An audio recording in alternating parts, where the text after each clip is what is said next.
Good morning बच्चों। आज मैं आप लोगों को छंद बताऊंगी।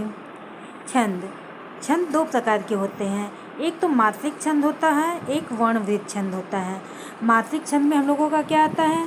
दोहा होता है, सोरठा आता है, चौपाई आता है, कुंडलियाँ, रोला, ये सब क्या है? मात्रिक छंद है। मात्रिक छंद में मात्राओं को गिना जाता है, ठीक है। लेकिन वर्णिक छंद जो होता है, वर्णवृत्त, उसमें वर्णों को, अक्षरों को गिना जाता है। तो देखिए, छंद दो प्रकार के होते हैं। पहला है मात्रिक छंद और दूसरा वर्णवृत्त छंद। ध्यान रखिएगा, आप लोगों के एग्ज़ाम में इस छंद से भी 2 नंबर के क्वेश्चन ज़रूर पूछा जाता है, इसलिए बहुत ही ध्यान से देखिएगा, इसी में से फंस जाएगा। बहुत ही सिंपल तरीके से मैंने इसका उदाहरण भी दिया है, समझा दूंगी। एक बार आप सुन लेंगे मेरे वीडियो को और देख भी लेंगे, आराम से आपको याद हो जाएगा। एग्जाम में आसानी से आप लोग लिख सकते हैं, ठीक है। पहला है मात्रिक छंद। मात्रिक छंद में मात्राओं को गिना जाता है। मात्राएं तो आप जानते ही हैं, बड़ा, छोटी, बड़ी, ये सारी जो मात्राएं होती हैं उसकी काउंटिंग इसमें की जाती है मात्रिक छंद में। मात्रिक छंद में केवल मात्राओं की ही व्यवस्था रहती है। इन छंदों के प्रत्येक चरण में मात्राओं की संख्या नियत रहती है। मात्रिक छंद 3 प्रकार का होता है। पहला तो सम, दूसरा है अर्धसम और तीसरा होता है विषम। सबसे पहले आप लोग को चौपाई होता है। चौपाई पूछ देता है एग्जाम में कि चौपाई का सविस्तार वर्णन करो, चौपाई की व्याख्या करो, जो भी है वो पूछेगा जब चौपाई के बारे में। तो चौपाई हम लोगों का जो है सम मात्रिक छंद है। इसमें 4 चरण होते हैं और प्रत्येक चरण में 16-16 मात्राएं होती हैं, ठीक है। ध्यान रखिएगा, चौपाई एक सम मात्रिक छंद है।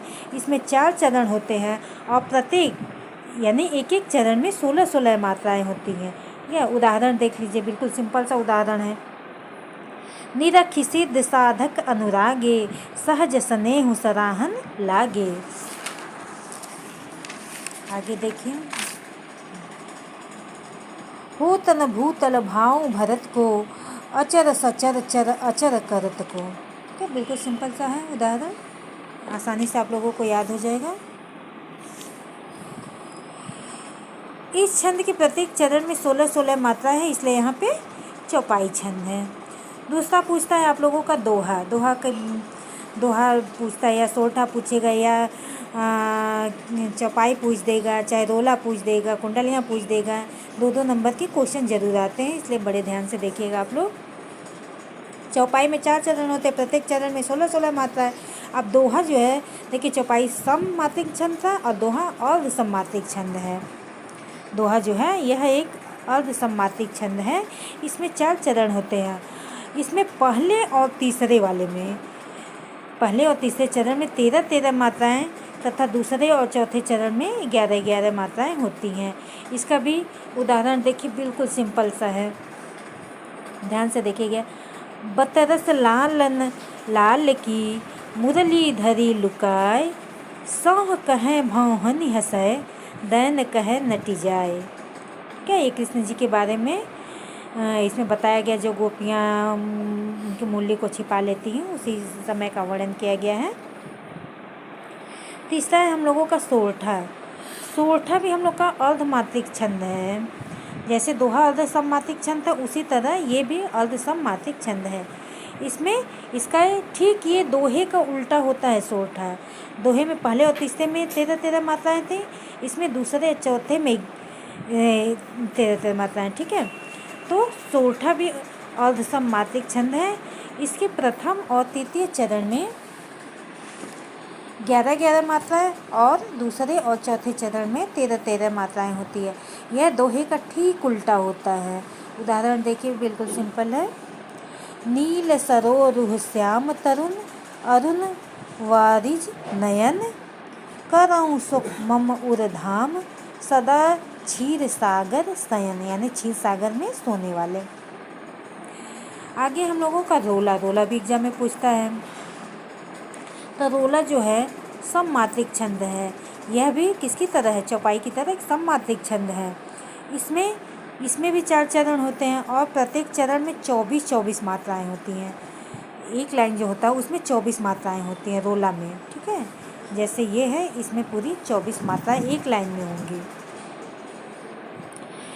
और प्रत्येक चरण में 24 मात्राएं होती है। 11 और 13 मात्राओं पर यति होती है।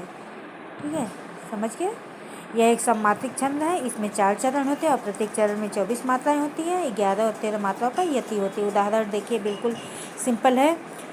कोई पापहि पंचत्व प्राप्त सुनी, जम गन धावत, बनि बनि 52 वीर बढ़त, चौचंद मचावत।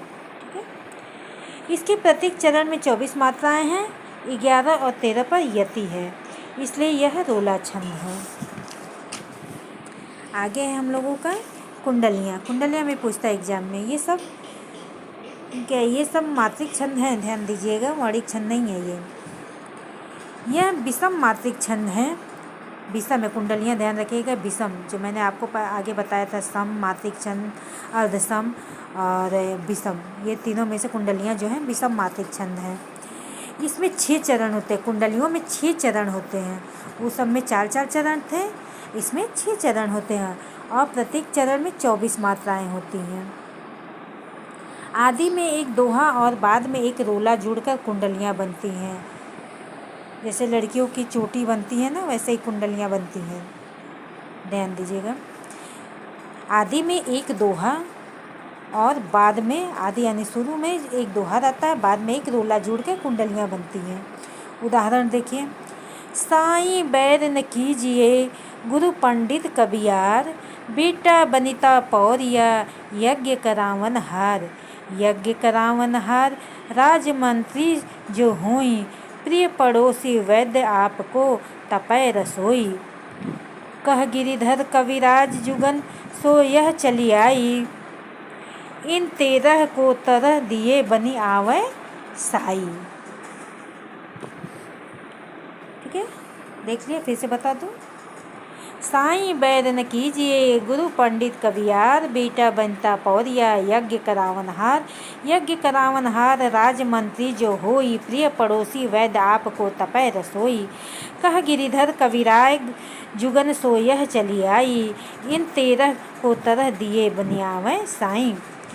इस पद्य में प्रथम और दूसरा चरण जो है दोहा है तथा आगे का चरण रोला है। इन दोनों के कुंडलित होने से ही कुंडलियाँ छंद का निर्माण हुआ है। अगला है हम लोगों का हरिगीतिका। हरिगीतिका भी कभी कभी पूछ देता है बोर्ड के एग्जाम में, ध्यान से देख लीजिएगा।